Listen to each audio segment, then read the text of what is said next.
नमस्कार विद्यार्थी मित्रांनो, नाईस मॅथ्स काटकर सर या आपल्या यूट्यूब चॅनलवर आपल्या सर्वांचं स्वागत आहे. इयत्ता 8वी गणित स्कॉलरशिप परीक्षा फेब्रुवारी 2024 उत्तरांसह स्पष्टीकरण. यापूर्वी आपण भाग 2 मध्ये काही उदाहरणं पाहिलेली आहेत. आता आपण भाग 3 पाहणार आहोत. चला बघूया पुढील उदाहरण काय आहे ते. तर उदाहरण काय बघा, 20 सेंटीमीटर बाजू असलेल्या समभुज चौकोनाच्या कर्णांच्या मापांचे गुणोत्तर 3:4 आहे. त्या चौकोनाचे क्षेत्रफळ किती चौरस सेंटीमीटर असेल आणि 4 पर्याय दिले आहेत. मित्रांनो, आपण काय केला, एक समभुज चौकोन काढलाय की ज्याचं नाव आहे ए बी सी आणि डी, आणि याला दोन कर्ण आहेत. पहिला जो कर्ण आहे तो आहे ए सी आणि दुसरा कर्ण आहे तो बी डी. तर आपण काय करूया, पहिल्या कर्णाला आपण नाव देऊया D1. पहिल्या कर्णाला आपण नाव देऊ D1 आणि दुसरा जो कर्ण आहे त्याला नाव आपण देऊ D2. म्हणजे BD हा काय D2 असेल आणि AC हा काय आहे D1 आहे. बघा, समभुज चौकोनाचे कर्ण परस्परांना लंब दुभाजक असतात. म्हणजे इथं 90 अंशाचा कोन करतात, शिवाय त्याच्या ज्या बाजू आहेत त्या दोन्ही समान भागात विभागल्या जातात. म्हणजे BD हा कर्ण आहे, याच्या दोन बाजू आहेत, एक ही वरची होईल, इथं आपण नाव E देईल, E. म्हणजे BE जेवढं आहे तेवढंच अंतर ED असणार आहे आणि AE जेवढं आहे तेवढंच अंतर काय असणार आहे, EC असणार आहे. पुढे अजून आपल्याला याच्यात काय करता येईल बघूया आपण. आता जर हा समान असतील, या दोन बाजू समान असतील, तर काय होणार आहे, AE आणि ED हे अंतर समान आहे म्हणून सांगितलं. म्हणजे BE हे अंतर या BD निम्म असणार आहे, पण BD आपण किती मानले, D2, मग त्याच्या निम्म असेल म्हणजे भागिले 2, म्हणजे BE हे अंतर D2 भागिले 2 असेल. तशाच पद्धतीने AC या अंतराच्या निम्म अंतर असेल AE किंवा AC, म्हणजेच या D1 निम्म म्हणजे 2 असेल. म्हणजेच या ठिकाणी काय झालं बघा, AE बरोबर D1/2 आणि BE बरोबर D2/2. ही एक बाजू मिळाली, ही एक बाजू मिळाली. आपल्याला अजून गणितामध्ये काय सांगितलं होतं, दोन जे समभुज चौकोनाचे दोन कर्ण आहेत त्या कर्णांच्या मापाचं गुणोत्तर आहे ते 3:4 आहे. म्हणजे पहिला जो आहे कर्ण तो D1 आहे आणि दुसरा जो आहे काय आहे तो D2 आहे, आणि या दोघांचं गुणोत्तर काय आहे, 3:4 आहे. म्हणून आपण काय करूया, इथं फक्त D1 ची किंमत काढूया. D1 बरोबर 3/4 गुणिले D2 करू आपण, D2. आता काय करायचंय बघा, या ठिकाणी 90 अंशाचा कोन होतोय म्हणून हा काटकोन त्रिकोण आपण फक्त विचारात घ्यायचा. आता इथं बघा, हा असा काटकोन त्रिकोण आपल्याला फक्त विचारात घ्यायचा आहे. हा काटकोन त्रिकोण आहे, हा आपल्याला विचारात घ्यायचा. म्हणजे काय होईल बघा, त्रिकोण ए बी आणि ई मध्ये, या त्रिकोणाच्या मध्ये ई हा कोन 90 अंशाचा आहे, म्हणून आपण इथं पायथागोरसचा प्रमेय वापरूया. काय पायथागोरसचा प्रमेय बघा, AB चा वर्ग बरोबर AE चा वर्ग अधिक BE चा वर्ग. तत्पूर्वी अजून एक आपल्याला लिहायचं विसरले, 20 सेंटीमीटर बाजू असलेल्या म्हटले, म्हणजेच AB 20 आहे, BC 20 आहे, CD किंवा DC सुद्धा 20 सेंटीमीटर आहे आणि AD सुद्धा किती आहे, 20 सेंटीमीटर आहे. प्रत्येकाचं जे माप आहे ते 20 सेंटीमीटर आहे, एवढं लक्षात ठेवा. पुढे ज्या किमती माहित आहेत त्या किमती आपण टाकूया.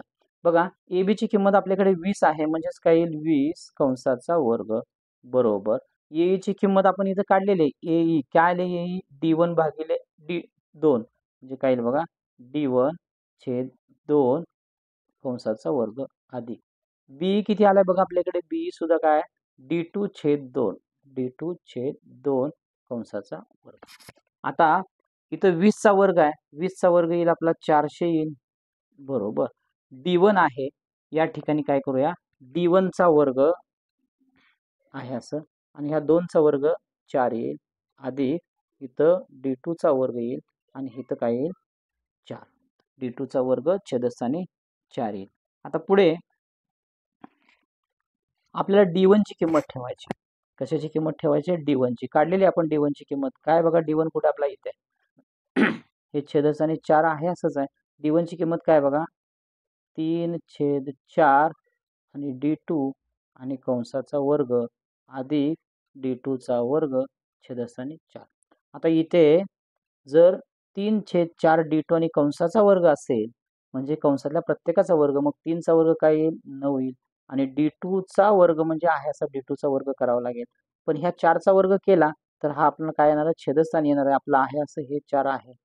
म्हणजेच काय आलं बघा 9D2 वर्ग छेदस्थानी 16 गुणिले 4 आणि इथं आलेला आहे D2 चा वर्ग भागिले 4. आता परत अजून थोडंसं सोडूया काय येईल बघा मग 9D2 चा वर्ग छेदस्थानी काय येईल हे आपल्या 64 येईल अधिक D2 चा वर्ग आणि छेदस्थानी काय येईल 4 येईल. आता पुढे डाव्या बाजूला सगळीकडे 400 400 जसं आहे तसंच ठेवायचं. इथं 400 आहे, इथं सुद्धा 400 आहे. डावी बाजू आपण काहीच केली नाही जशी आहे तशी ठेवली. आता काय करतोय बघा आपण 400 बरोबर इथं काय बघा D2 चा वर्ग इथे आहे आणि इथे D2 चा वर्ग आहे. मी जर D2 चा वर्ग जर कॉमन काढला D2 चा वर्ग हे जर कॉमन काढला कंसात काय राहील बघा D2 वर्ग निघून गेला म्हणजेच 9/64 9/64 अधिक आता D2 वर्ग गेला म्हणजेच 1 राहील म्हणजेच 1/4 1/4. आता आपल्याला कंस सोडवायचा आहे. आता आपल्याला काय करायचं आहे कंस सोडवायचा आहे. मग D2 चा वर्ग बरोबर कंसात आता काय करूया आपण छेद दोघांचा समान करूया. काय येईल 9/64 अधिक ह्या 4 ला कितीने गुणावं म्हणजे 64 येईल. तर 4 गुणिले 16. मग ज्यावेळी आपण छेदाला गुणतो त्यावेळी अंशाला सुद्धा गुणायचं असतं म्हणजेच काय आलं बघा D2 चा वर्ग बरोबर 9/64 अधिक 16/64.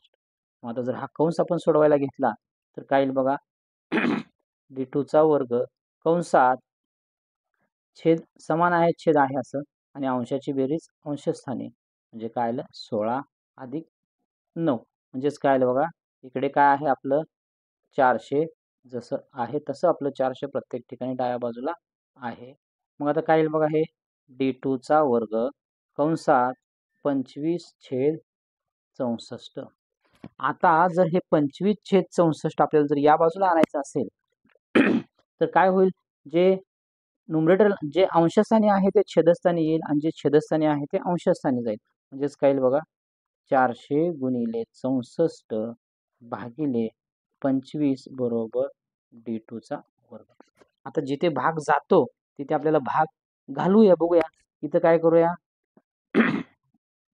25/8 200 येतं म्हणजे 16 केलं की 400 होईल त्याचे दुप्पट म्हणजे 25/8 200 16. मग आता काय इथे 64 आहे मग 16 गुणिले 64 यांचा जर आपण गुणाकार केला तसंच ठेवूया पुढे सांगतो तुम्हाला 16 गुणिले 64 बरोबर D2 चा वर्ग. आता आपल्याला काय करायचं आहे D2 ची किंमत काढायची आहे त्यामुळे याचा आपल्याला गुणाकार करून याचं वर्गमूळ काढायचं आपल्याला किंवा काय करू आपण ह्या 4चं वर्गमूळ 16चं वर्गमूळ काढू 4 येईल आणि 64 वर्गमूळ काढू 8 येईल आणि इथं D2 चं वर्ग आहे त्याचं वर्गमूळ काढायचं फक्त काय आला D2 आला. आता या ठिकाणी बघा आपल्याकडे काय आलं 8 चोक 32 बरोबर D2 आला. आपला D2 किती आला 32 आला. आपल्याला काय माहिती आहे D1 बरोबर आता D1 ची किंमत काढता येईल आपल्याला मग D1 बरोबर 3/4 गुणिले D2. मग आता फक्त D2 ची किंमत ठेवूया आपण या ठिकाणी 3/4 गुणिले D2 किती आहे आपला 32 आहे. भाग जात असेल तर घालूया 4 एके 4 8 चोक 32 आहे तर म्हणजेच काय होईल हे 3 गुणिले 8 म्हणजेच काय आलं 24 आलं म्हणजेच D1 बरोबर किती आलं बघा आपलं 24. D1 बरोबर किती आलं 24. आता आपल्याला D1 मिळाला D2 मिळाला. आता काय करायचं आपल्याला या समभुज चौकोनाच्या कर्णाचं क्षेत्रफळ काढायचं आहे. म्हणजे आपल्याला जर 2 म्हणजे या ठिकाणी 2 कर्ण मिळाले तर समभुज चौकोनाच्या क्षेत्रफळाचं सूत्र आहे समभुज चौकोनाचे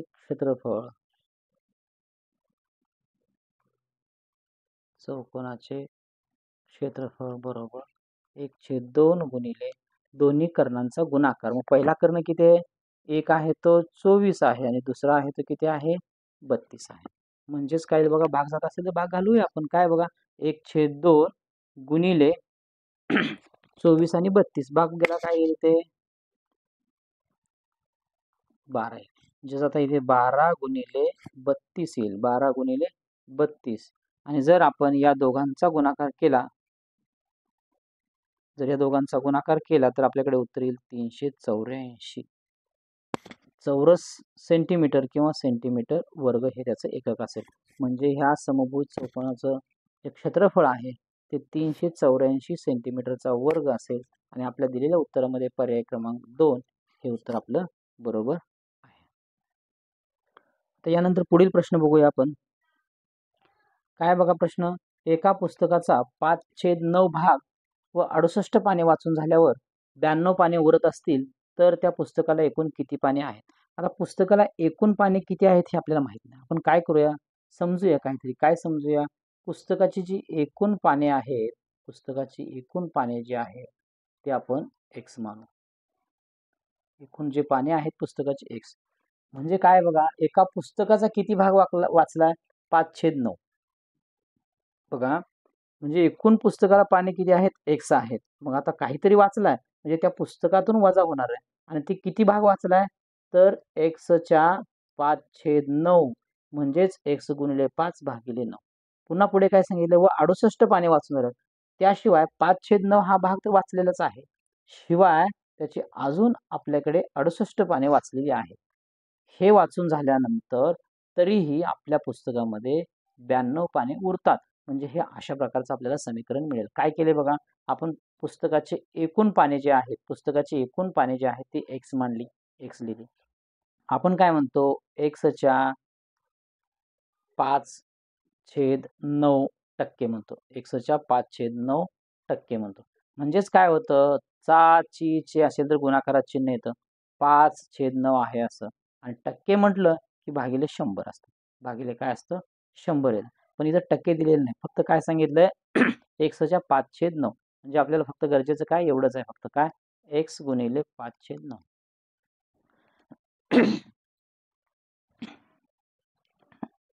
तर आता पुढे बघा काय होईल, ह्या x च्या छेदस्थानी काही नाही म्हणजे नेहमी 1 असतो. मग आता काय होईल बघा, x/1 वजा 5x/9 हे वजा आहे तिकडे पाठवू आपण, म्हणजे काय होईल बघा, हे 92 अधिक 68. परत पुढे हे काय होईल बघा, दोघांची बेरीज 8 आणि 2 10, हातच्या आला 1, 10 आणि 6 16, म्हणजे किती झाले, 160. इथे आले 160 आले. आता डावी बाजू आपल्याला सोडवायचे. मग काय होईल बघा, डावी बाजू छेदस्थानी छेदाछेदाचा गुणाकार, अंशस्थानी तिरकस गुणाकार, 9x वजा 5x गुणिले 1 म्हणजे 5x. 9 गुणिले x म्हणजे 9x. ह्या 9 ने परत इकडे आणू, हा 9 इथं भागिले आहे, इकडे आल्यानंतर काय होईल, तो गुणिले, म्हणजेच काय बघा, 9x वजा 5x आहे असं राहील, बरोबर 160 गुणिले 9. आता 5x मधून 9x गेले म्हणजेच किती राहिले, 4x, बरोबर 160 गुणिले 9. आता परत हे 4 गुणिले, आपल्याला x ची किंमत काढायची, हे इकडे पाठवूया म्हणजे भागाकारामध्ये जाईल. x बरोबर 160 गुणिले 9 आणि भागिले 4. आता 4 ने भाग जातोय का बघूया, 4 1 4, 4 1 16 आणि हे 1 0, म्हणजे किती आले, हे 40 आले आणि गुणिले 9 म्हणजे x बरोबर, म्हणजेच किती आलं आपल्याकडे बघा, x बरोबर 40 गुणिले 9. या दोघांचा जर गुणाकार केला, 9 चौक 36 आणि हा वरचा एक 0 म्हणजे 360. म्हणजे आपल्याकडे x ची किंमत 360 आली. आणि x म्हणजेच काय, आपल्याकडे x म्हणजेच काय एकूण पुस्तकाची पाने आहेत. म्हणून या दिलेल्या प्रश्नाच्या उत्तराच्या पर्यायामध्ये पहिला जो पर्याय आहे तो बरोबर आहे. यानंतरचा पुढील प्रश्न बघूया.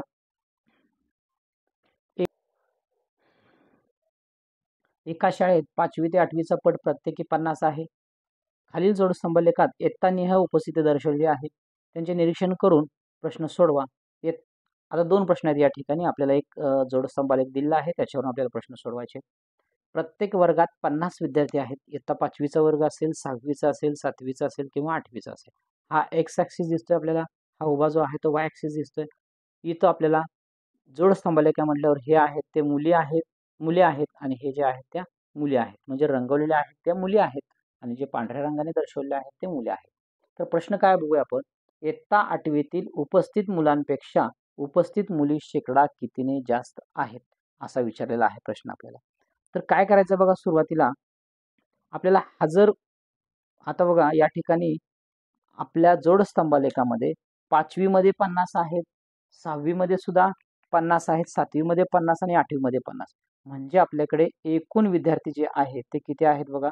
प्रत्येक वर्गात एकूण विद्यार्थी जे आहेत ते किती आहेत 50. कोणत्या वर्गात? 6वीचा. आपण इथं 6वी सॉरी 8वी विचारले म्हणून आपण इथं 8वीचा विचार करूया. आपण इथं 8वीचा विचार करूया.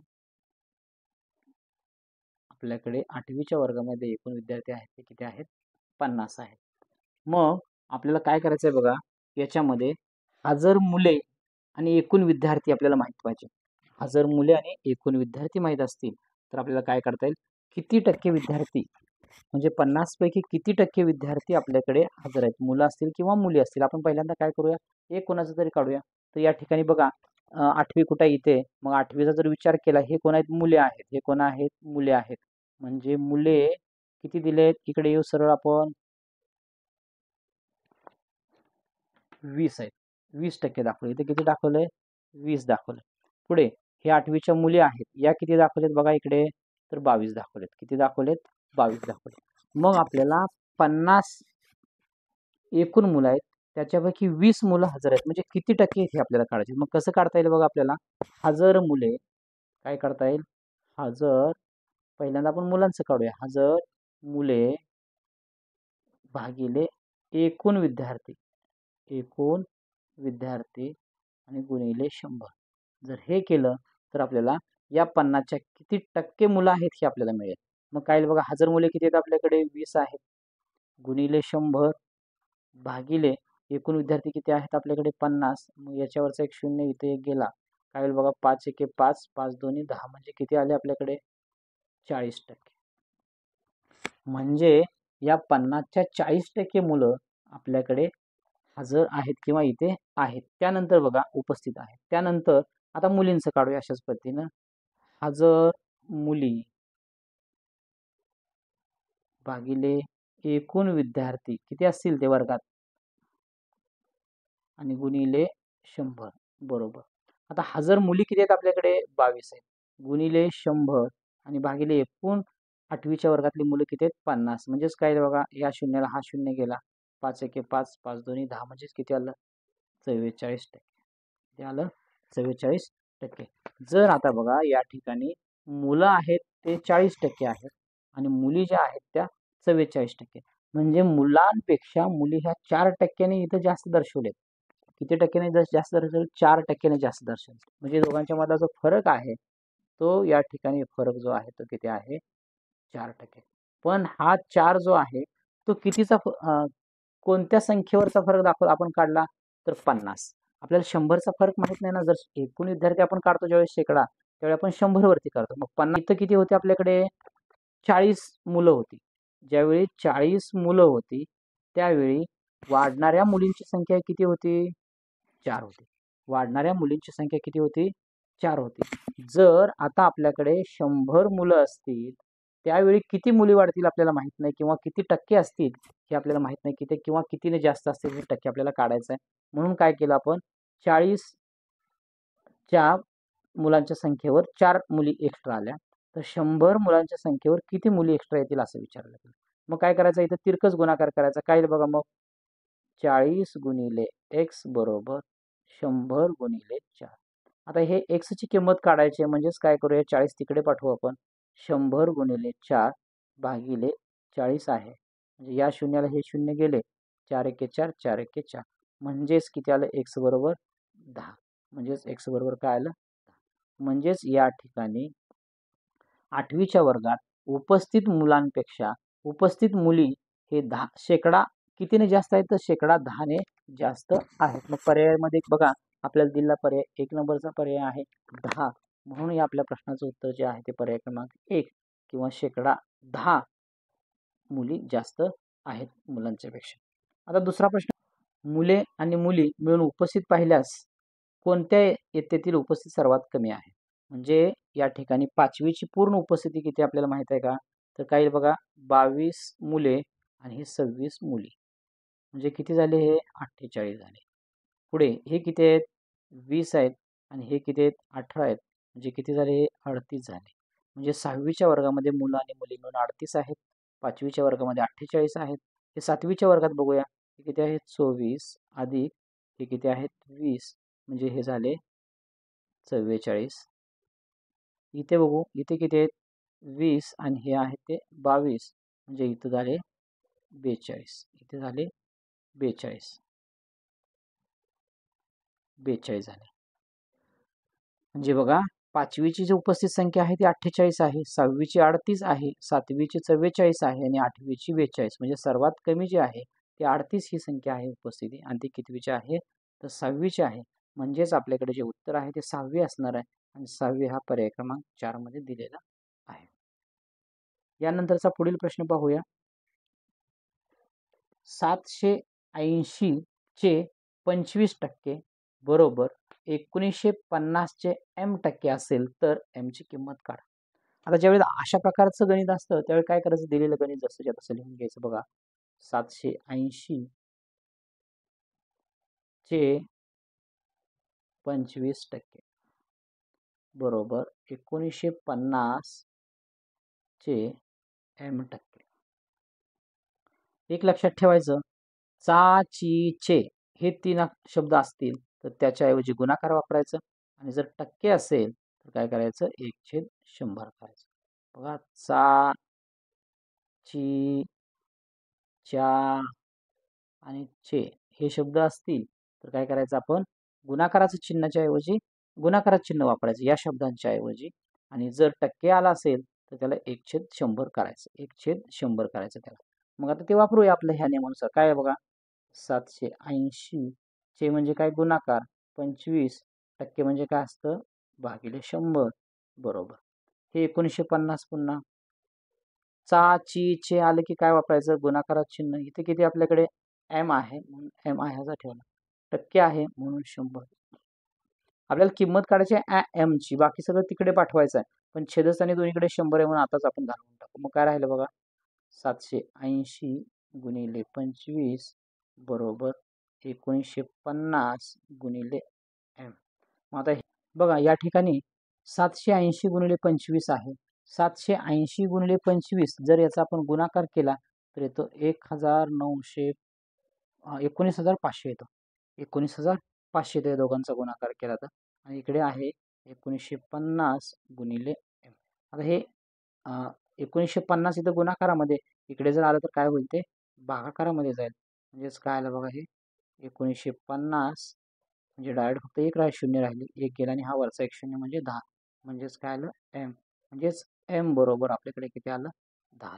म्हणजेच या ठिकाणी ह्या कॅपिटल m असेल किंवा स्मॉल m असेल किंवा कोणतेही अक्षर दिलेलं असेल त्याची जी किंमत येणार आहे ती किती येणार आहे, 10. आणि दिलेल्या उत्तरामध्ये पर्याय क्रमांक 1 हे आपलं उत्तर बरोबर असणार आहे. आता पुढचा प्रश्न काय बघूया आपण. 2 क्रमवार समसंख्यांचा लसावी 312 असेल तर त्या संख्यांची बेरीज किती. 2 क्रमवार समसंख्यांचा लसावी 312 दिलेला आहे. आपल्याला क्रमवार समसंख्यांचा लसावी काढायचा असेल तर त्याचं एक सूत्र आहे. काय बघा, क्रमवार समसंख्यांचा लसावी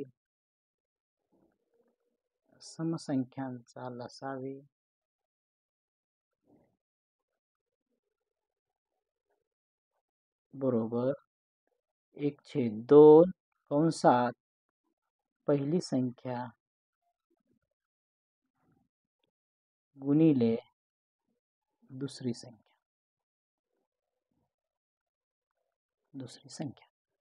आता क्रमवार 2 संख्या आहेत, पण त्या कशा आहेत, सम आहेत. म्हणजे पहिली असणारी सुद्धा सम असणार आहे आणि दुसरी असणारी सुद्धा. पण गणितामध्ये दिलंय का आपल्याला, क्रमवार समसंख्यांचा लसावी दिलाय की ते 312 आहे बरोबर. हे 1/2 कंसात आहे असेल पहिली संख्या गुणिले ही दुसरी संख्या. आता इथं 1/2 आहे, हे या बाजूला आणलं तर काय होईल, 312 बरोबर पहिली संख्या गुणिले दुसरी संख्या. हे आहे असं राहील, पहिली संख्या गुणिले दुसरी संख्या, आणि 1/2 आहे ते इकडे आल्यानंतर काय होईल, गुणिले 2 होईल. म्हणजे काय आलं बघा, 2 दोन्ही 4, 2 1 2 आणि 3 दोन्ही 6. म्हणजेच काय आलं, 324 हे 2 संख्यांचा गुणाकार आहे. त्यातली पहिली संख्या आणि दुसरी संख्या आपल्याला शोधायची आहे, तर त्या दोन्ही संख्या कशा पाहिजेत? सम पाहिजे. त्या संख्या जर आपल्याला शोधायच्या असतील तर कशा शोधाव्या लागतील बघूया आपण. 624 चे आपण सरळ त्या अवयव पाडायचे. या दोन संख्या आपल्याला शोधायच्या, तर काय करूया आपण 624 चे आपण काय करूया अवयव पाडूया. याला पहिल्यांदा 2 ने भाग जातो का बघा, तर जातो. मग काय करूया 2 ने भाग घालू. जर 2 ने भाग गेले तर 2 ने गुणलं होतं आपण, लगेच त्याचे भाग आपल्याला लक्षात येते. 312.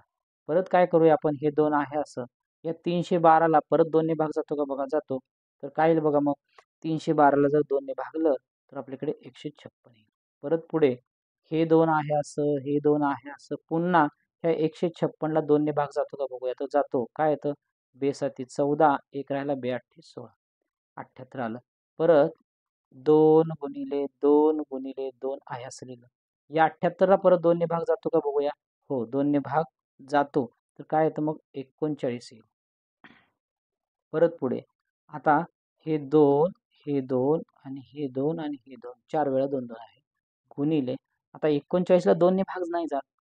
3 ने जातो का? जातो. 13च्या पाड्यात 3 नंबरला 39 आहे, म्हणजे 13 गुणिले 3 त्याचे अवयव पडतील. मग आता या ठिकाणी ज्या संख्या आलेल्या आहेत ह्या सगळ्या मूळ संख्या आल्यात. आता ह्या कोणत्याही संख्येला भाग त्या संख्येशिवाय अन्य संख्येने जात नाही. तर आता काय करूया आपण बघा, यातल्या कोणत्याही संख्या कितीही संख्या शोधायच्या आहेत आपल्याला, पण त्यांचा गुणाकार मात्र काय आला पाहिजे, त्यात ती येणारी संख्या आहे त्या संख्यांचा गुणाकार मात्र काय आला पाहिजे, सम आला पाहिजे. बघूया काय, 1 2 बघा, 2 दोन्ही 4, 4 दोन्ही 8, 8 दोन्ही 16, हे 16 येईल याचा गुणाकार. 16 गुणिले 3 म्हणजे किती आलं, 48. 48 गुणिले 13 करावं लागेल आपल्याला. ही समसंख्या आली पण ही येत नाही. शिवाय दोघांचा गुणाकार आपल्याकडे किती आला पाहिजे, 624 नाही येत. मग आता आपण या बाजूने एकदा ट्राय करूया. 13 गुणिले 3 39, पण ही काय आली, विषम आली. आपल्याला सम आली पाहिजे, नाही जमत. मग ह्या 3चा विचार सोडला तर 13चा आणि ह्या 2चा विचार करू आपण, बघूया.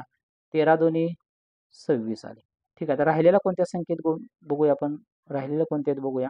ही 3 आहे, 3 दोन्ही 6. आता बघा दोन संख्यांचा इथे आपण केला, 26 आला.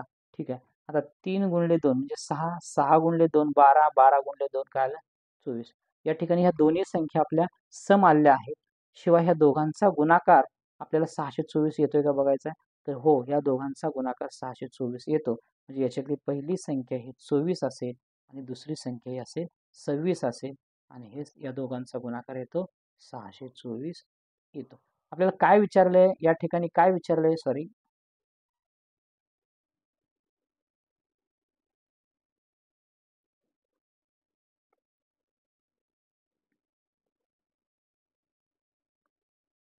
आपल्याला या ठिकाणी काय विचारलंय, तर त्या दोन संख्यांची बेरीज विचारली. म्हणजे काय येईल बघा, 24 अधिक 26 बरोबर 6 आणि 4 10, 4 1, 4 आणि 1 5.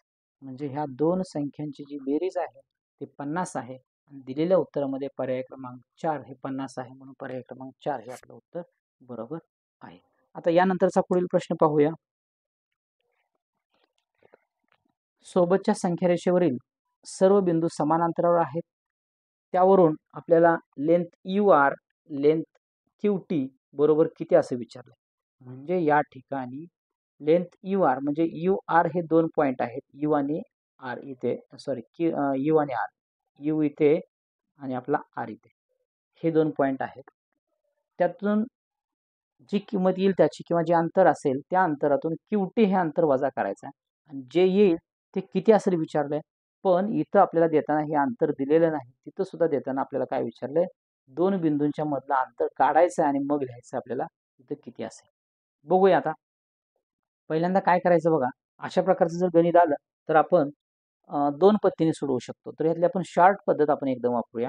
आता बघा, यू आर कुठे, बघा यू आर, यू इथे आहे, इथे आहे यू, आणि आर कुठे बघा, आपला आर कुठे, इथे आहे आर. सरळ ह्या दोघांच्या मध्ये किती एकक आहेत बघा, हे 1 एकक, हे 2 एकक, हे 3 एकक, हे 4 एकक, हे 5 एकक, हे 6 एकक, हे 7 एकक, हे 8 एकक आणि हे 9 एकक. म्हणजे दोघांच्या मधलं अंतर जे आहे ते 9 एकक आहे. म्हणजेच काय आलं बघा, या ठिकाणी आपण जसं होतं तसं लिहू, लेंथ यू आर वजा लेंथ क्यू टी बरोबर, हे किती आलं, 9 आलं, वजा लेंथ. आता क्यू टी बघूया, क्यू कुठे बघा, आपल्याकडे इथं आहे. क्यू पासून टी पर्यंतचं अंतर यामध्ये येणारे किती एकक आहेत अंतर बघूया आपण. 1 एकक, हे 2 एकक, हे 3 एकक, म्हणजे इथून इथपर्यंतचं अंतर, प्रत्येक दोन रेषेच्या मधलं अंतर. हे 4 आलं, हे 5 आलं, हे 6 आलं आणि हे 7 आलं. म्हणजे किती आलं? 7 एकक आहे. म्हणजे दोघांची वजाबाकी केली म्हणजे 2. म्हणजे ह्या दोघांचा जो फरक आहे तो अंतराचा किती येणार आहे?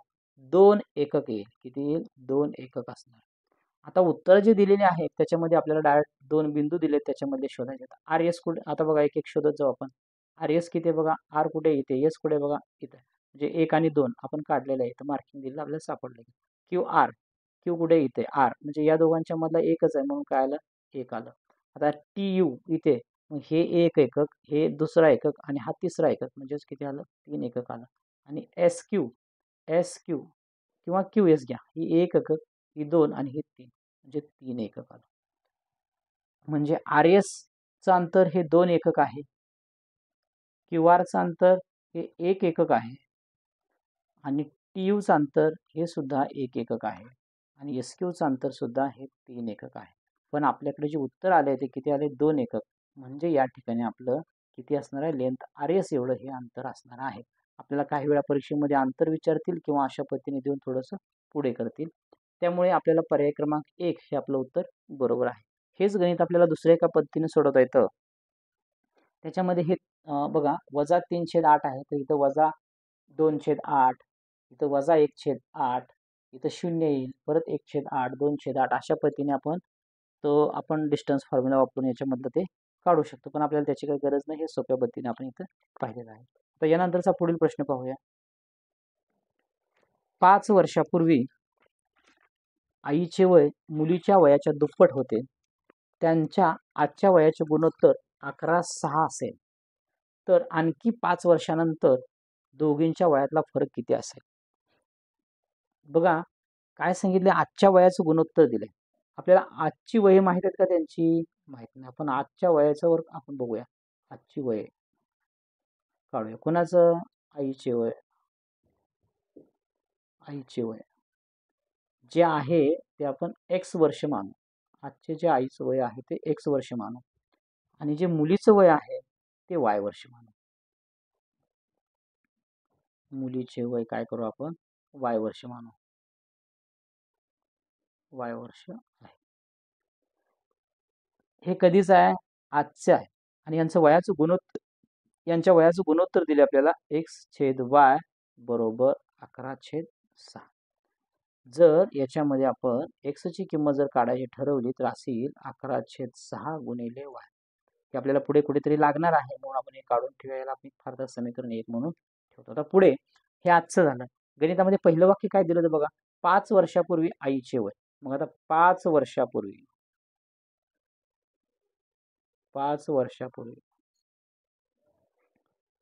आईचे वय बघा जर एखाद्या व्यक्तीचं वय आज हे 10 वर्ष असेल तर 5 वर्षापूर्वी त्या व्यक्तीचं वय किती असणार आहे? 5 वर्ष. काय केलं आपण? त्याच्या आजच्या वयातून 5 वर्ष वजा केली. म्हणजे या ठिकाणी आजचं वय जे किती आहे आईचं? x आहे.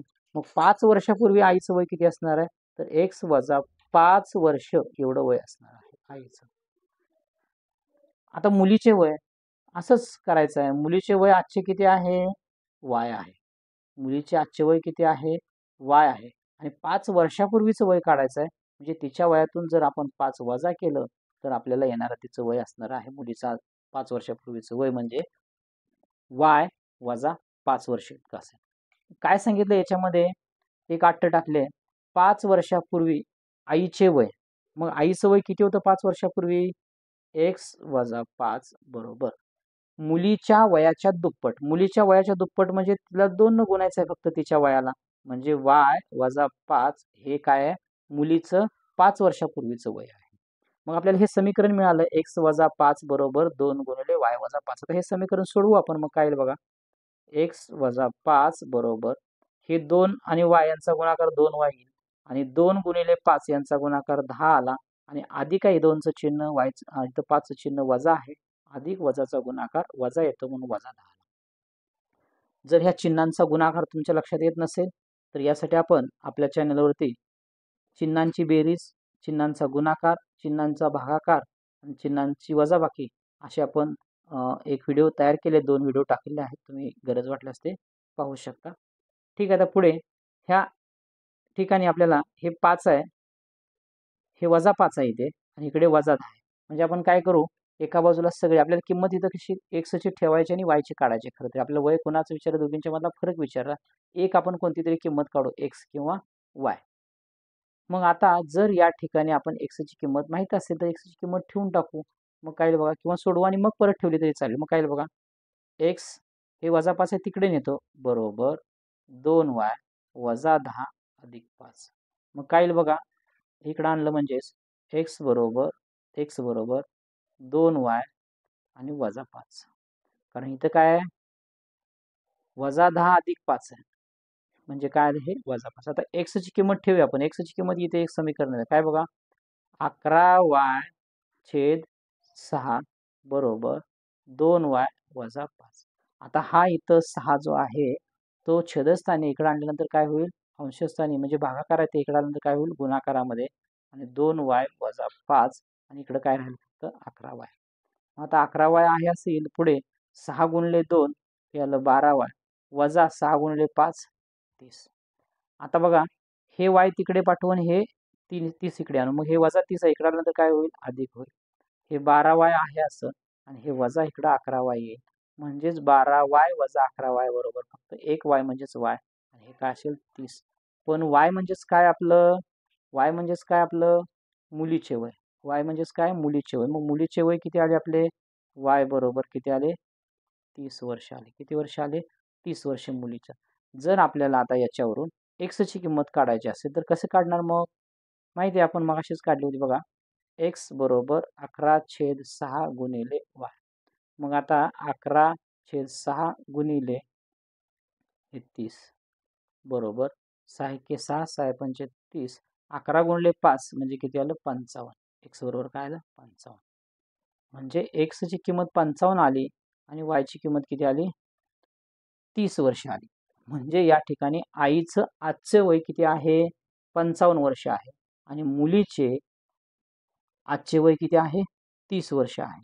आता दोघींच्या वयांच्या मधला फरक काढायचा म्हणजे काय करायचं, 55 वजा 30 केलं तर किती येईल बघा, 30. म्हणजे 40, 50 आणि वरचे 5 म्हणजे किती येईल, दोघींच्या मधला वयांच्या मधला फरक येणार आहे 25.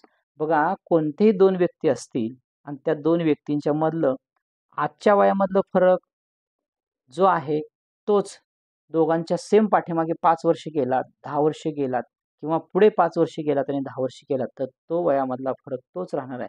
इथे फक्त आपल्याला फसवण्यासाठी त्यांनी काय केले किंवा आपल्याला जास्त विचार करायला लागावा यासाठी काय केले, 5 वर्षानंतर दोघींच्या वयाच्या मधला फरक विचारला. त्यामुळे दोघांच्या वयाच्या मधला फरक हा 25 असणार आहे. तरी जर वाटत असेल तर आपण याला कन्फर्म करूया. आता आजचं वय 30 आहे म्हणजे वायची किंमत म्हणजे मुलीचं 5 वर्षानंतर किती असणार आहे, 35 असणार आहे. आणि x ची किंमत आजची 55 आहे आणि 5 वर्षानंतर किती असणार आहे, 60 असणार आहे. आणि या दोघांचं जर आपण वजाबाकी केली तर हे येणार आहे 25च येणार आहे. म्हणजेच दोघांच्या मधला वयांचा फरक हा 25 वर्षाचाच असणार आहे. म्हणजे आपल्या दिलेल्या उत्तरात किंवा पर्यायामधलं पर्याय क्रमांक 2 हे आपलं उत्तर बरोबर आहे. आता यानंतरचा पुढील प्रश्न पाहूया आपण. a अधिक b बरोबर 13, a b बरोबर 36 असेल तर a वर्ग अधिक b वर्ग बरोबर किती, असा प्रश्न आहे. बघा, a b म्हणजे या दोघांच्या मध्ये गुणाकार आहे. a अधिक b बरोबर 13. आपण पाठीमागं आपण बऱ्याच वेळा बघितलेलं आहे, एक सूत्र आहे a अधिक b, हे जसं आहे तसं लिहितोय आपण, त्याला फक्त ब्रॅकेट टाकला, याचा वर्ग करतो याचाही वर्ग करतोय. मग काय येईल बघा, हे जर कंस सोडवलं तर a वर्ग अधिक पहिल्या पदाचा वर्ग अधिक 2 पदाच्या गुणाकाराचे दुप्पट अधिक दुसऱ्या पदाचा वर्ग बरोबर 13 चा वर्ग 169. a वर्ग आहे तसाच ठेवायचा, b वर्ग तसाच ठेवायचा, 2 जसंच्या तसं ठेवूया आपण. काय येईल बघा 2. आता ab ची किंमत किती आपल्याकडे, 36 आहे. ह्या ab च्या ऐवजी फक्त मी काय करतोय 36 लिहितोय अधिक b चा वर्ग बरोबर 169. आता पुढे a वर्ग अधिक 36 गुणिले 2 72 अधिक b चा वर्ग बरोबर 169. आता हे 72 अधिक आहे, इकडे पाठवलं तर काय होईल? वजा होईल. मग ए वर्ग वजा बी वर्ग बरोबर 169 वजा 72. जर 169 मधून 72 वजा केलं तर किती येईल? 97 येईल. म्हणजेच ए वर्ग, सॉरी इथं वजा झाले, अधिक पाहिजे, अधिक बी वर्ग बरोबर 97. म्हणजेच आपल्याला काय विचारले? ए वर्ग अधिक बी वर्गची किंमत विचारली आणि ती आली 97 आणि दिलेल्या पर्यायामधील पर्याय क्रमांक 3 हे आपलं उत्तर बरोबर आहे. यानंतरचा पुढील प्रश्न पाहूया. खालीलपैकी कोणत्या दोन पर्यायात अयोग्य विधाने आहेत? दिलेल्या पर्यायामध्ये अयोग्य विधानं ओळखायची आहेत. मित्र, यासाठी आपण संपूर्ण डिटेल्समध्ये संख्या आणि संख्यांचे प्रकार आणि परिमेय संख्या आणि अपरिमेय संख्या असे 2 व्हिडिओ आपण आपल्या यूट्यूब चॅनलवरती अपलोड केले आहेत. माहितीसाठी ते तुम्ही पाहू शकता. तर या ठिकाणी पर्याय क्रमांक 1 आणि पर्याय क्रमांक 3 हे 2 पर्याय अयोग्य आहेत. या ठिकाणी दुसरा आणि चौथा पर्याय योग्य आहे. म्हणजेच या ठिकाणी या प्रश्नाचं जे उत्तर आहे तो पर्याय क्रमांक 1 आणि 3 हे 2 पर्याय अयोग्य आहेत. यानंतर चला पुढचा प्रश्न पाहूया. एका विद्यार्थ्याला संकलित चाचणीत मिळालेले विषयनिहाय गुण खालील तक्त्यात दिलेले आहेत. त्यांचे मध्यमान काढा. मध्यमान काढायचं आहे म्हणजेच काय करायचं? जे मिळालेले गुण आहेत त्या गुणांची बेरीज करायची आहे. 32 अधिक 36 अधिक 48 अधिक 44 अधिक 40 आणि छेदस्थानी जेवढे विषय आहेत त्या विषयाने त्याला काय करायचं आहे? भागायचं आहे. किती विषय आहेत बघा? 5 आहेत. 1 2 3 4 5 5 विषयाने भागायचं आहे. म्हणजे जर आपण 32 36 48 44 आणि 40 यांची जर बेरीज केली तर 200 येते आणि भागिले 5 म्हणजेच या ठिकाणी काय येईल? 40. जे मध्यमान आहे ते काय येणार आहे? 40. म्हणजे आपल्या दिलेल्या पर्यायामधील पर्याय क्रमांक 1 हे आपलं उत्तर बरोबर आहे. चला तर यानंतरचा पुढील प्रश्न पाहूया. प्रश्न काय बघा? सोबतच्या आकृतीत रेषा AB समांतर रेषा CD आणि माप कोन RGC 50 अंश, म्हणजे इथं दिलेलं आहे RGC 50 अंश आहे. तर SFA म्हणजे या कोनाचं माप, दुसरं काय वजा PEA या कोनाचं माप. हे आपल्याला दोन्ही काय करायचे? दोघांची वजाबाकी करायची. आपण काय करूया बघा? सुरुवातीला ही एक छेदिका आहे असं आपण ठरवूया आणि त्या 2 समांतर रेषांची ही दुसरी छेदिका. आता तोपर्यंत फक्त एकाच छेदिकेचा विचार आपण करणार आहे. बघा, जर 2 समांतर रेषा असतील आणि त्या 2 समांतर रेषांना जर एका छेदिकेने छेदले, म्हणजे जशी आपली ही एक समांतर रेषा आहे AB, ही आहे आपली AB आणि दुसरी आहे ती आपली CD आहे आणि याची छेदिका जी आहे ती SR आहे. कोणती आहे? SR आहे असं आपण मानलं.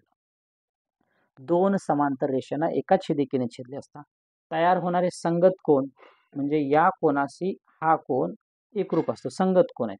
तयार होणारे संगत कोन, तयार होणारे व्युत्क्रम कोन, ते आंतरव्युत्क्रम असतील, बाह्य व्युत्क्रम असतील ते कोन आणि विरुद्ध कोन, हे सगळे कोन एकरूप असतात परस्परांशी.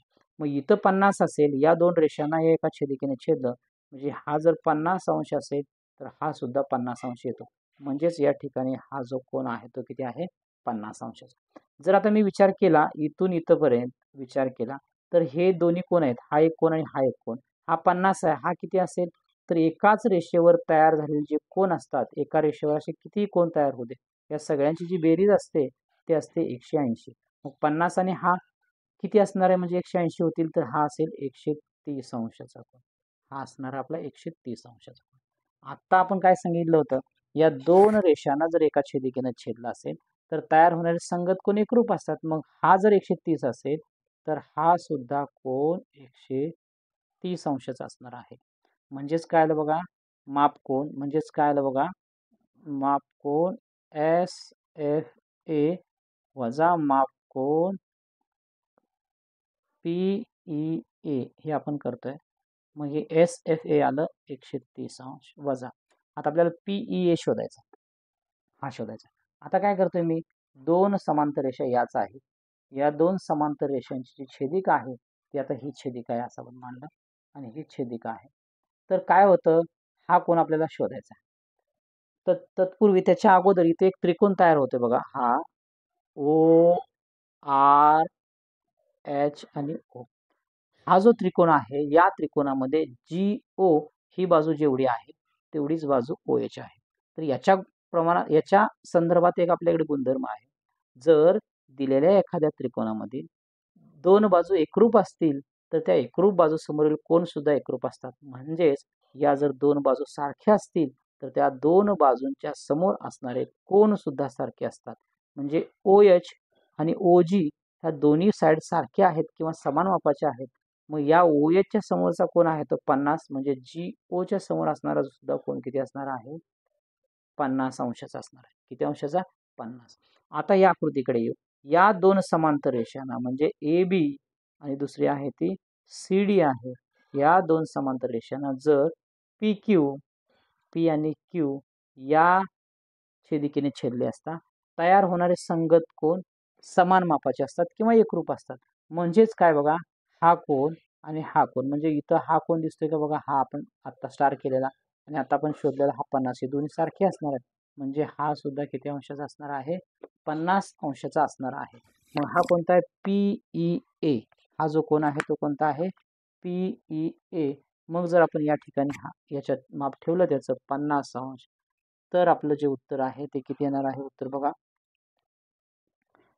वजाबाकी केली तर 80 येईल. म्हणजेच दिलेल्या पर्यायामधील पर्याय क्रमांक 2 हे आपलं उत्तर बरोबर आहे. आता पुढील प्रश्न पाहूया. 4b वजा 2a अधिक 5 वजा 3b वजा 9 अधिक 5a वजा 4 अधिक 3b वजा 2a या संदर्भामध्ये आपण एक व्हिडिओ आपल्या चॅनलवरती अपलोड केला आहे. पदावली सरळ रूप देणे. पदावली सरळ रूप, पदावली सरळ रूप नावाचा एक व्हिडिओ आहे, तो बघा, किंवा त्यालाच आपण बॉडमास असंही म्हणतो, बॉडमास असंही म्हणतो त्याला. तर हा व्हिडिओ बघितला तर तुम्हाला अशा पद्धतीचं एकही उदाहरण तुम्हाला सोडवण्यासाठी अडचण येणार नाही. प्रत्येक उदाहरण तुम्हाला सोडवता येईल. बघूया, ठीक आहे. हे फार साधा आहे. याच्यामध्ये फक्त दोनच क्रिया आहेत, एक अधिक आणि वजा. तर काय बघा, दिलेलं गणित अगोदर लिहून घेऊया. 4b वजा 2a अधिक 5 वजा 3b वजा 9 अधिक 5a वजा 4 अधिक 3b वजा 2 आपल्याला बरोबर शोधायचं आहे. काय करूया अगोदर, बीच्या टर्म काय आहेत बघा, इथे वजा 3b, इथं अधिक 3b. वजाला अधिक नेहमी कॅन्सल होत असतं, म्हणजे ह्या अधिकला हे वजा घ्या. अजून काय आहे का बघा, इथे नाही, एवढंच आहे. मग 4b आहे असं लिहून घ्या. 4b कुठे आहे का, नाही, बीच्या टर्म संपल्या. नंतर एच्या टर्म आहे ते आपण जवळ घेऊया. इथे एक आहे वजा 2a, चिन्हासह घ्यायच्या. नंतर एची टर्म काय आहे, इथे अधिक 5a, हे 9 आहे, हे 9 आहे. नंतर एची टर्म कुठे आहे, इथं आहे वजा 2a. आता त्यानंतर ए बीचं संपलं, एचं संपलं. आता स्थिरांक कुठे आहेत बघा, इथे एक आहे स्थिरांक, किती आहे, अधिक 5. इथे एक आहे स्थिरांक वजा 9. इथे एक आहे स्थिरांक वजा 4. काय राहिले का बघा, एवढेच आहेत. ठीक आहे, पुढे जाऊ. 4b जसा आहे तसा आता आपल्याला सोडवायचा आहे, तर फक्त एवढा भाग सोडवायचा अगोदर, मग नंतर बघू. वजा 2a अधिक 5a वजा 2a. आता वजा 2a आणि वजा 2a हे किती झाले, वजा 2a वजा 2a बरोबर झाले वजा 4a. आणि परत राहिले आपले किती, अधिक 5a, अधिक 5a. ज्यावेळी अधिक वजा असेल त्यावेळी काय करायचं, दोघांची सरळ वजाबाकी करायची. म्हणजे 4ची आणि 5ची वजाबाकी केली 1 येईल, आणि ए आहे असा येईल. 4a आणि 5a ची वजाबाकी केली 1 येईल, आणि मोठ्या पदाचं चिन्ह, मोठं म्हणजे काय आहे, 5 आहे, त्याचं चिन्ह अधिक आहे, म्हणजे अधिक 1a. म्हणजे 1 लिहिला तरी चालतो, नाही लिहिला तरी चालतो. म्हणजे या पूर्ण टर्म जर सोडवली आपण तर फक्त काय आलं आपल्याकडे, अधिक a आलं, अधिक a आलं, लिहिलं. नंतर आता आपल्याला हे सोडवायचं आहे बघा. 5 वजा 9 वजा 4, 5 आहे असं ठेवा, हे सोडवू. 9 आणि 4 या दोघांची बेरीज करायची आणि चिन्ह वजा द्यायचं. म्हणजे काय येईल बघा, 13 येईल, 13. आणि 5 वजा 13 म्हणजेच काय येणार, दोघांची परत वजाबाकी, याचं चिन्ह अधिक आहे, दोघांची वजाबाकी करा म्हणजे 8 येईल. आणि मोठ्या संख्येचं चिन्ह, याच्यामध्ये मोठी संख्या आहे 13, याचं चिन्ह आहे वजा, म्हणून वजा 8 आलं, म्हणून काय येतं, वजा 8 द्यायचं. आता पुढे इथं काय ए बी दिले, पण आपल्या उत्तरात असं नाही, थोडासा क्रम वेगळा आहे. आपण काय केलं बघा, जर असं केलं तर चालते का बघा, ए अधिक 4b आणि हे वजा. अधिक आणि वजामध्ये एखादी संख्या मागे पुढे लिहिली तर आपल्या उत्तरात काही फरक पडत नाही किंवा काही बदल होत नाही. आणि हा मात्र पर्याय आपल्याकडे दिलेला आहे. तर दिलेल्या पर्यायांमधील पर्याय क्रमांक 4 हा पर्याय दिलेला आहे आणि हे उत्तर आपलं बरोबर आहे. तर यानंतरचा पुढील प्रश्न पाहूया आपण. जसे 5 दराने 5,000 रुपयांचे 2 वर्षाचे सरळ व्याज व चक्रवाढ व्याज यात किती रुपये फरक असेल? जर आपल्याला फरक विचारला असेल तर नेहमी 2 वर्षाचाच बऱ्यापैकी विचारतात. जर 2.5 वर्षाचा 3 वर्षाचा विचारला तर आपल्याला थोडंसं सोडवावं लागतं, पण 2.5 वर्षाचा विचारला तर लगेच सोडवता येईल. पण यासाठी आपण काय करूया बघा, तुम्हाला एक असं याच्यामध्ये एक पद्धत सांगतो की आपल्याला सगळंच एकाच स्टेपमध्ये किंवा एकाच गणितामध्ये येतं. काय? सरळ व्याज येईल, चक्रवाढ व्याज येईल आणि दोघांचा फरक येईल. बघूया कशा पद्धतीने सोडवायचा. पहिल्यांदा काय करायचं, जे मुद्दल आहे ते आपले मुद्दल लिहून घेऊया. मुद्दल किती आहे बघा, 5,000 रुपये आहे. ठीक आहे. त्यानंतर दर किती आहे बघा, आपला दर आहे तो 5% आहे. म्हणजे आपण काय केली, मुद्दल लिहिली. त्यानंतर आपण काय केलं, दर लिहिला. आता पहिले वर्ष इथं करू, दुसरे वर्ष. आपल्याला 2च वर्ष दिले म्हणून पहिले वर्ष आणि दुसरे वर्ष. मुद्दल किती आहे, 5,000 आहे. मुद्दल किती आहे आपल्याकडे, 5,000 आहे. मग बघा 5,000च्या 5% बरोबर किती, 1 2 1 2 2 शून्य गेल्या, 5 5 25 म्हणजे किती राहिले, 250 रुपये. म्हणजे हे सरळ व्याज काढतोय आपण. काय करतो, 5,000च्या 5% किती आलं, 250 रुपये. म्हणजे एका वर्षामध्ये सरळ व्याज 250 रुपये आलं. ठीक आहे. आता दुसऱ्या वर्षी म्हणजे काय असतं, ज्यावेळी चक्रवाढ व्याज आपण करतो, आता हे पहिले व्याज दुसऱ्या वर्षी सुद्धा तेवढंच व्याज होणार आहे.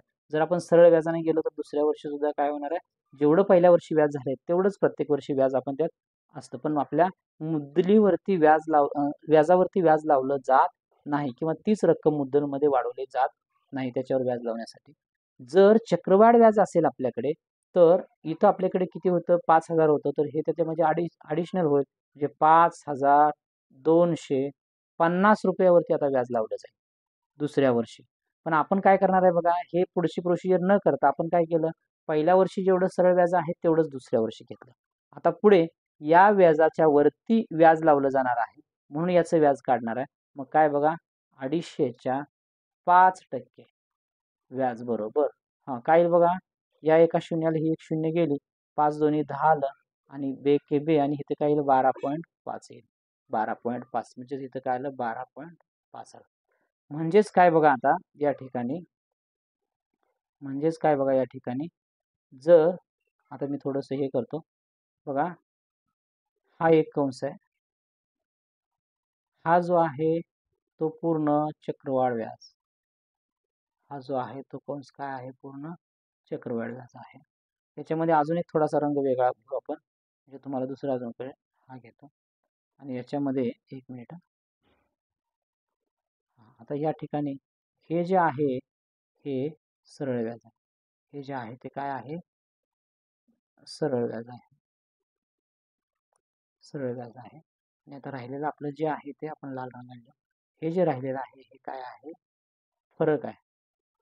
कुणाच्या मधला फरक, सरळ व्याज आणि चक्रवाढचा मधला फरक. नेहमी असं लक्षात ठेवायचं. मग आता सरळ व्याज किती झालं, हे 250 आणि हे 250, 500 रुपये झाले. आता फरक किती आला, 12.5 आला रुपये. आणि चक्रवाढ म्हणजे हे मोठं आहे टोटल, यांची सगळ्यांची बेरीज म्हणजे 500 आणि हे 12.5 म्हणजे 62.5 सॉरी 512.5 512.5 रुपये एवढं हे चक्रवाढ व्याज होईल. पण आपल्याला विचारले काय, फक्त दोघांच्या मधला फरक, म्हणून या ठिकाणी पर्याय क्रमांक 1 हे आपलं उत्तर बरोबर आहे. यानंतरचा पुढील प्रश्न पाहूया आपण. काय बघा प्रश्न, शिया व निशा यांचे सरासरी वजन 29 किलोग्रॅम आहे. फिजा आणि सिया यांचे सरासरी वजन 26 किलोग्रॅम आहे. जर निशा आणि फिजा यांचे एकूण वजन 50 ग्रॅम असेल तर तिघांपैकी सर्वाधिक असलेले वजन किती ग्रॅम असेल, असं विचारलं. आता आपण बघा गणितामध्ये काय दिलंय, शिया आणि निशा यांचे सरासरी वजन सिया आणि निशा सरासरी वजन म्हणजे काय? दोघींच्या वजनांची बेरीज भागिले 2 बरोबर जे दिलेलं वजन असेल ते. कोणाचं दिलंय? एक दिलं आहे सिया आणि दुसरी आहे आपल्याकडे निशा. या दोघींच्या वजनाची सरासरी दिली. मग भागिले 2 बरोबर 29. आता ह्या दोघींच्या वजनाची बेरीज करायचं आणि 2 ने भागायचं म्हणजे 29 येईल. याचा अर्थ असा आहे. मग काय येईल बघा? सिया अधिक निशा बरोबर हे भागिले इकडे गेल्यानंतर गुणिले होईल म्हणजे 29 गुणिले 2 म्हणजे 58 याला तोपर्यंत आपण समीकरण नंबर 1. आता दुसरं वाक्य काय बघा? फिजा आणि सिया. आता दुसरं काय दिलंय आपल्याकडे? फिजा आणि दुसरी कोण आहे? सिया यांच्या वजनाची सरासरी आपल्याला दिली आहे ती किती आहे? 26. मग या दोघींच्या वजनाची सरासरी माहित होती आपल्याला, तर या दोघींच्या वजनाची बेरीज किती होईल माहिती आहे का? हे दोन इकडे आणले म्हणजेच किती येईल? 52 किलोग्रॅम होईल. वजन 1 किलोग्रॅम मध्ये असते, हे सुद्धा 58 किलोग्रॅम असणार आहे, हे सुद्धा 58 केजी असणार आहे. परत पुढे आता तिसरं, जर निशा आणि फिजा, आता कोण सांगितलं? निशा आणि दुसरी कोण आहे? फिजा यांचं एकूण वजन, या दोघींचं जे वजन आहे, या दोघींचं एकूण वजन जे आहे ते किती आहे? 50 किलोग्रॅम आहे. आता इथं मात्र काय केलंय? यांची सरासरी दिलेली नाही, फक्त काय केलंय? दोघींच्या वजनाची बेरीज दिली आपल्याला, निशा आणि फिजाची. आता आपल्याकडे या ठिकाणी आपल्याला समीकरण 1 2 3 मिळाले आहेत. आता आपण या ठिकाणी फक्त समीकरण नंबर 1 आणि समीकरण नंबर 3 यांचा विचार करणार आहोत. 1 आणि 3. तर काय विचार करणार आहे आपण? समीकरण नंबर 1 आणि 3 च्या डाव्या बाजूंची बेरीज करूया. म्हणजे काय बघा आपल्याकडे? सिया अधिक निशा ही डावी बाजू झाली 1 नंबरची. आता 3 नंबरची काय असणार आहे? निशा अधिक फिजा. मग जशी आपण डाव्या बाजूंची बेरीज केली तशीच आपल्याला उजव्या बाजूंची बेरीज करायची, म्हणजे 58 अधिक 52.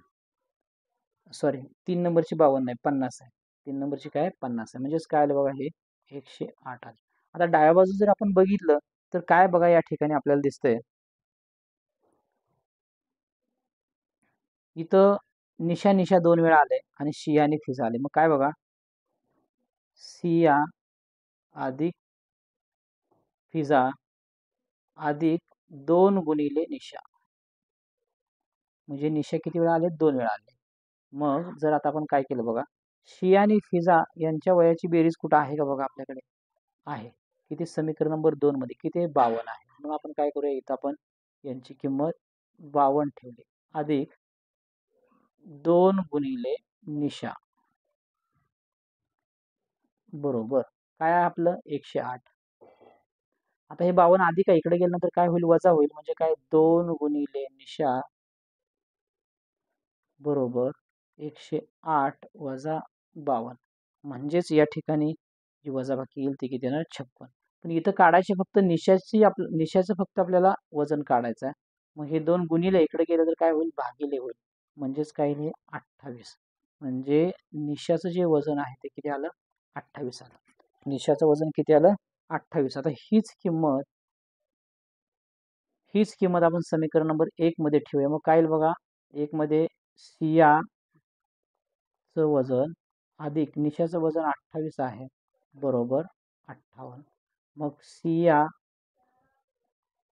बरोबर 58 वजा 28. मग किती येणार आहे?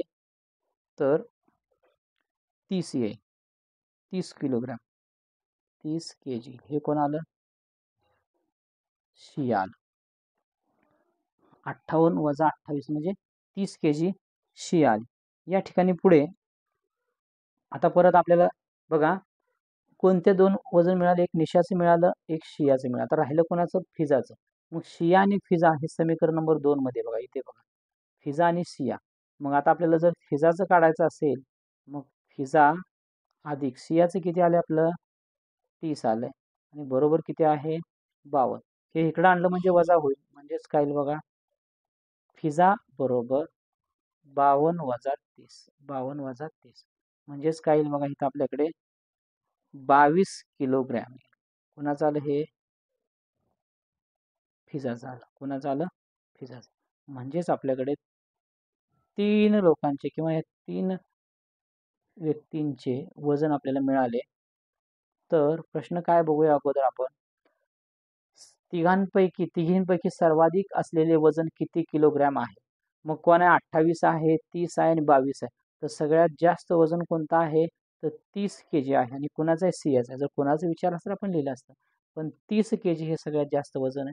आणि दिलेल्या पर्यायामध्ये पर्याय क्रमांक 3 हे आपलं उत्तर बरोबर आहे. आता यानंतरचा पुढील भाग आपण पुढील भागामध्ये पाहणार आहोत. धन्यवाद.